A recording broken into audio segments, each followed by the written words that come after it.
Assalamualaikum warahmatullahi wabarakatuh. Salam sejahtera dan semoga kita dalam lindungan Allah Subhanahu wa taala.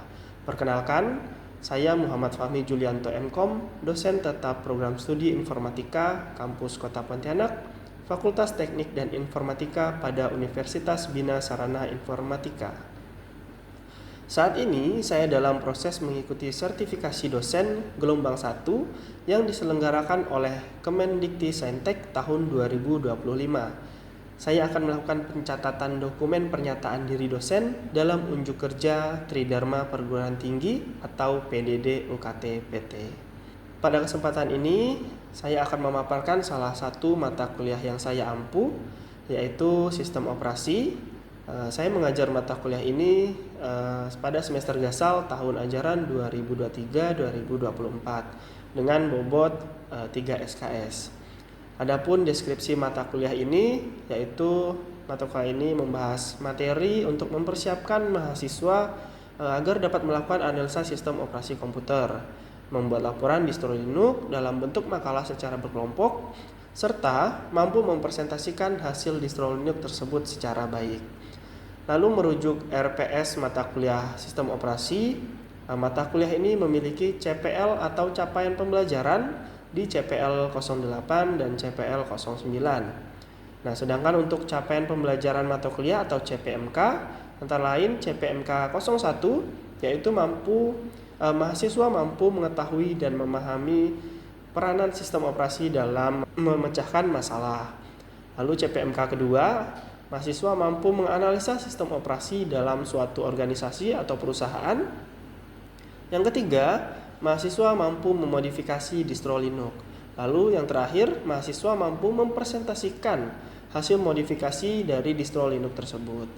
Nah, untuk bobot penilaian pada mata kuliah ini memiliki nilai kehadiran sebanyak 20%, lalu untuk tugas ada 25%, untuk UTS ada 25% dan UAS ada 30%. Perkuliahan sistem operasi dilaksanakan dengan pendekatan blended learning, yaitu perpaduan antara pembelajaran luring atau tatap muka dan juga daring melalui platform LMS resmi UBSI, yaitu elearning.bsi.ac.id. Mahasiswa dapat mengakses materi perkuliahan, mengunduh RPS, serta mengunggah tugas secara online, sementara diskusi interaktif, studi kasus dan presentasi dilaksanakan secara langsung di dalam kelas. Metode pembelajaran yang digunakan oleh saya di dalam kelas meliputi ceramah untuk penyampaian materi secara langsung, lalu diskusi kelompok guna mendorong partisipasi aktif mahasiswa, lalu tugas individu sebagai evaluasi pemahaman personal, dan presentasi terakhir untuk melatih kemampuan komunikasi dan penyampaian ide secara sistematis. Untuk selanjutnya, mari kita simak video pembelajaran mata kuliah sistem operasi. Assalamualaikum warahmatullahi wabarakatuh. Waalaikumsalam warahmatullahi wabarakatuh. Selamat siang semuanya. Gimana kabarnya hari ini? Baik? Alhamdulillah. Kalau udah datang sini saya doakan sehat selalu ya. Dan teman mungkin yang ada yang belum bisa hadir dalam keadaan sakit gitu ya, semoga cepat diberi kesembuhan, amin ya rabbal alamin. Oke, baik teman-teman semuanya, ini adalah pertama kali kita ketemu, benar ya? Benar, pertemuan 1 kita pertama kali ketemu. Sini saya mengenalkan sedikit ya diri saya. Nama saya adalah Muhammad Fahmi Julianto, gitu ya, nama Muhammad Fahmi Julianto. Jadi kalian bisa panggil saya Pak Fahmi gitu ya kalau ketemu ataupun saat berinteraksi langsung seperti ini. Nah, di pertemuan ini atau pertemuan pertama ini kita akan membahas yang namanya konsep dasar dan sejarah perkembangan sistem operasi. Namun sebelum kita ke materi, alangkah baiknya kita berdoa terlebih dahulu agar materi yang saya sampaikan hari ini dan materi yang kalian serap hari ini dapat bermanfaat di kemudian hari, ya. Bismillahirrahmanirrahim. Berdoa menurut kepercayaan dan masing-masing. Berdoa dimulai.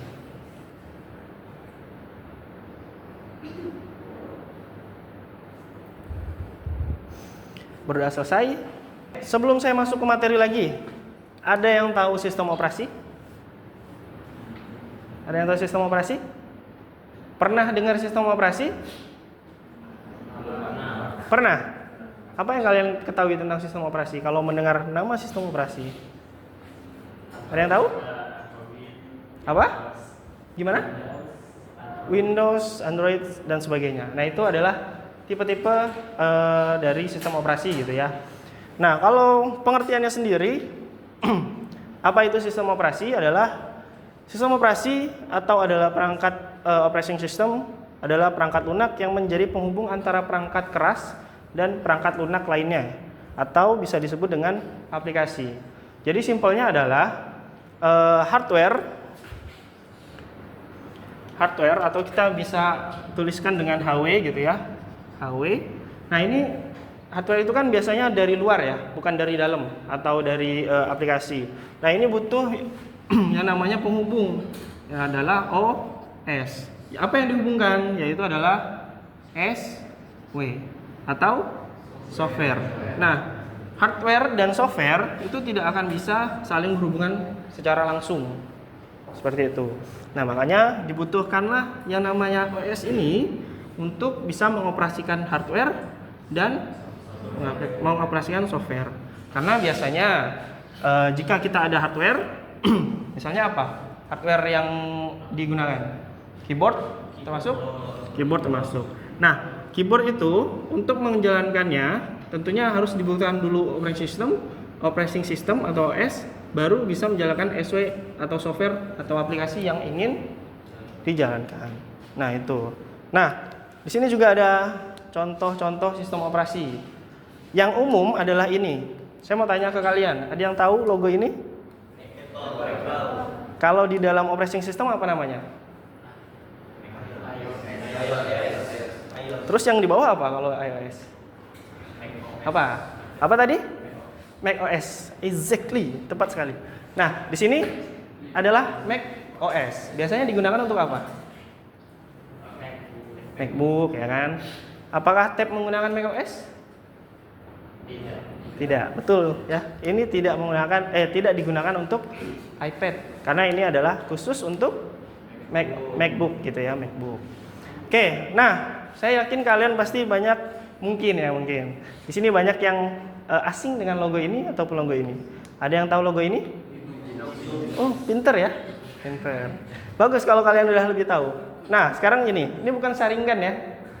Ada yang tahu saringan kan? Nah, ini bukan saringan. Ada yang tahu ini? Apa? Ini bisa dibilang adalah turunan dari Linux. Ini namanya Ubuntu. Gitu. Ini Ubuntu. Ubuntu itu adalah turunan dari Linux. Jadi kalau kalian tahu OS Linux ini kan termasuk OS yang mekanismenya itu lebih sulit daripada Windows seperti itu ya. Karena dia biasanya untuk menjalankan satu aplikasi pun ada perintah yang diketikkan.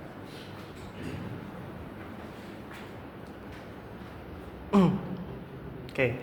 Nah, untuk menjalankan satu aplikasi misalnya ataupun apa gitu ya, fungsi-fungsinya adalah untuk menjalankannya adalah menuliskan fungsi-fungsinya seperti itu. Nah, Ubuntu hadir untuk lebih memudahkan. Jadi makanya dasarnya adalah Linux, tapi nanti disempurnakan dengan Ubuntu namanya seperti itu. Ini tahu? Windows ya, tahu. Ini tahu semuanya. Ini iOS? Tahu. Ini? Android. Siapa yang di sini pakai Android? Boleh angkat tangan. Pakai device apa, Bang? Device-nya apa? Android-nya apa? Iya, mereknya, hah? Poco. Poco pakai operating system apa? Android. Di dalamnya ada yang namanya Xiaomi HyperOS, benar? Apakah Xiaomi HyperOS termasuk operating system atau sistem operasi? Siapa yang mau jawab?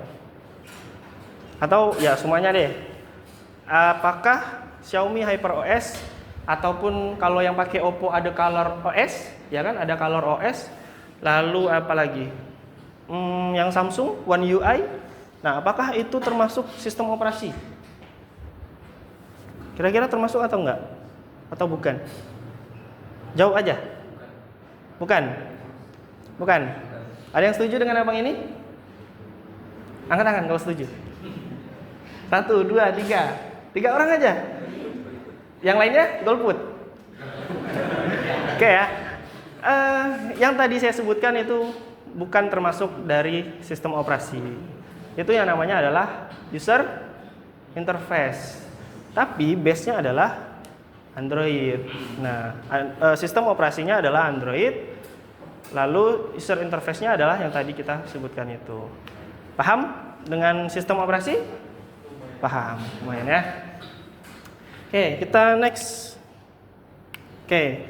Nah, tentunya sistem operasi dibuat dengan fungsi-fungsi masing-masing ya, dengan fungsi-fungsinya. Kan nggak mungkin sesuatu dibuat tapi nggak ada fungsinya, percuma gitu kan. Nah, yang pertama adalah mengatur dan mengontrol akses pengguna. Maksudnya di sini adalah kita sebagai pengguna tidak mungkin bisa secara langsung tanpa bantuan OS tentunya mengoperasikan komputer. Karena komputer adalah komputer menggunakan bahasa biner. Benar? Ada yang tahu bahasa biner seperti apa? 0101 gitu ya. 01 01 01. Kalau nonton film Matrix ada tuh 0101-nya. Ya kan? Pasti bingung. Banyak sekali kode binernya yang tampil. Nah, karena apa? Untuk menjelaskan satu huruf A aja, huruf A itu menggunakan biner 01000001. Satu huruf pakai berapa angka atau pakai berapa kode biner. Bayangkan kalau kalian suruh baca kayak gini, banyak 3 huruf aja, hafal kalian? Enggak kan? Nah, itulah fungsi dari sistem operasi, bisa membuat pengguna mengontrol dan mengakses hardware dan software yang ada, seperti itu. Nah, lalu ada yang kedua adalah antarmuka pengguna yang intuitif. Nah, di sini seperti yang saya udah senggol di awal tadi ya, ada yang namanya user interface atau antarmuka. Nah, makin di sini pihak-pihak atau branded itu sangat memikirkan yang namanya antarmuka atau user interface. Saling berlomba-lomba dengan fitur yang ada, benar? Misalnya yang terbaru Android bisa apa gitu. Android sekarang udah 15 atau 16? 15 ya.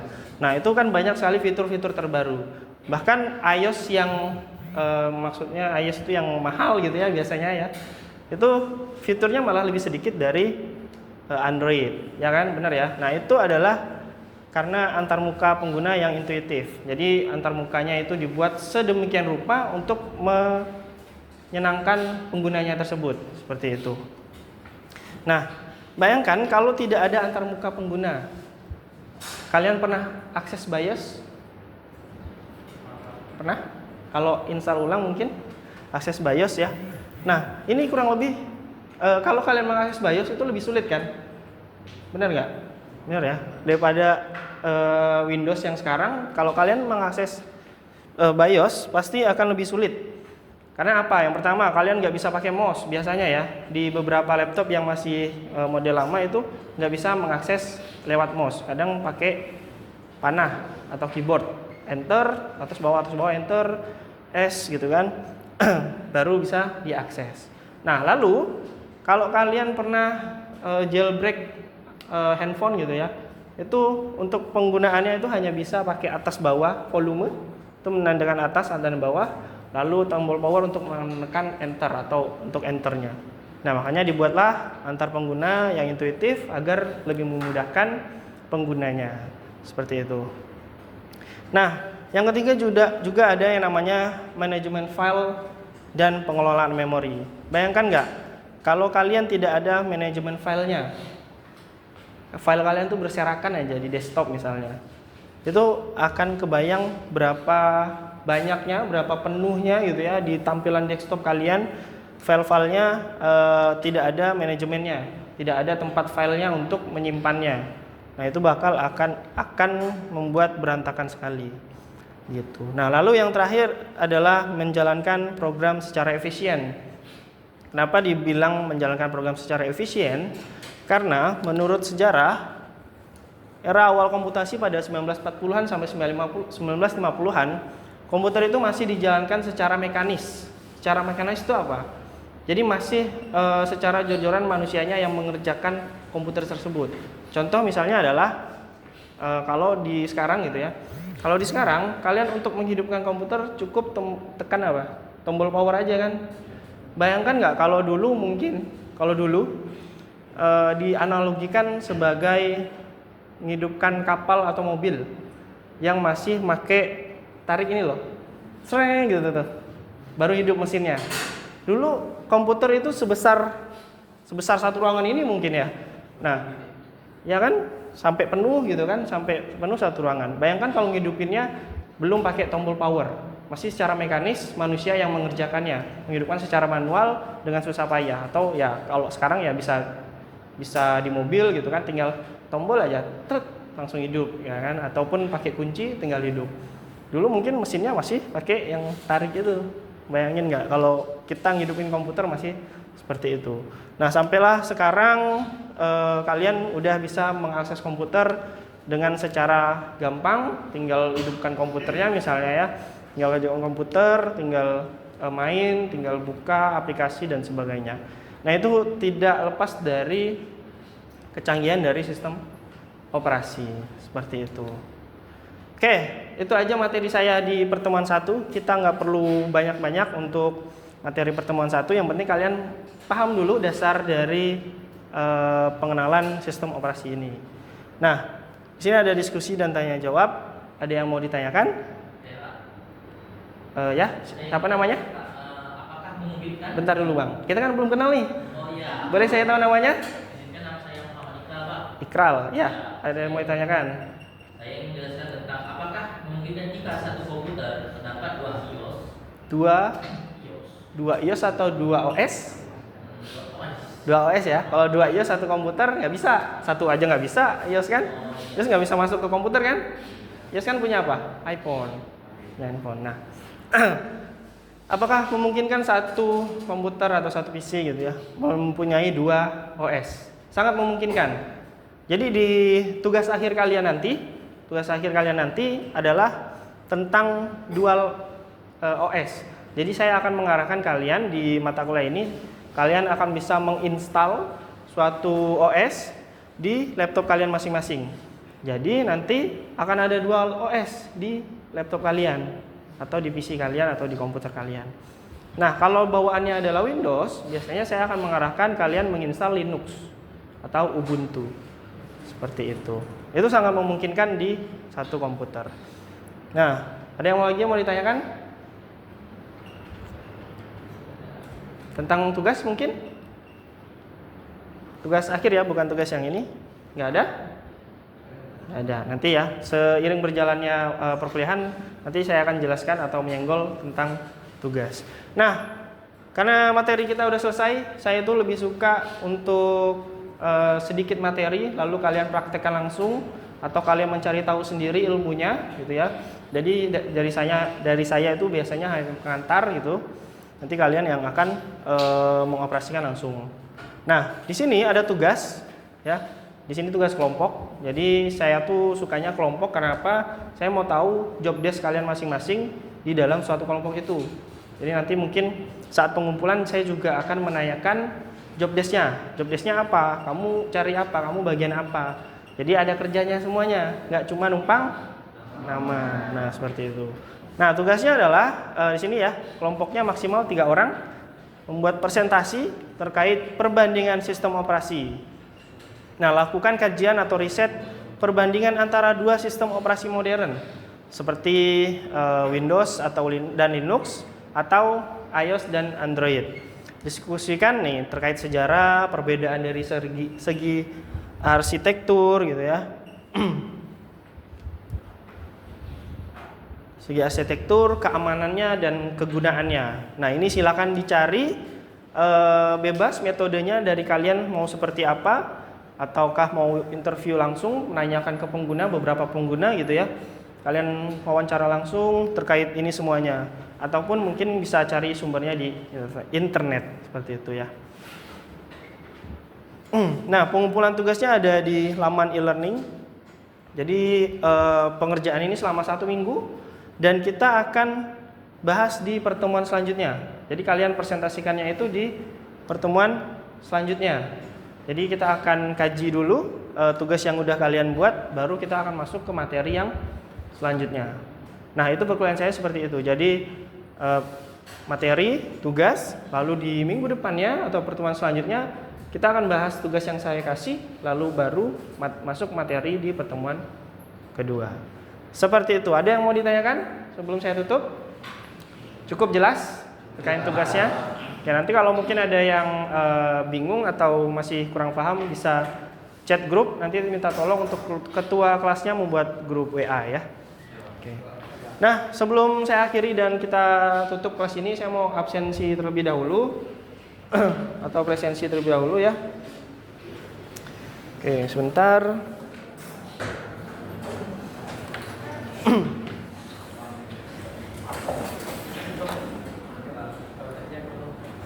Oke, di sini saya cek udah ada yang absen, udah ada yang melakukan presensi. Jadi saya memastikan lagi, jangan sampai presensi aja tapi kalian nggak hadir, gitu ya.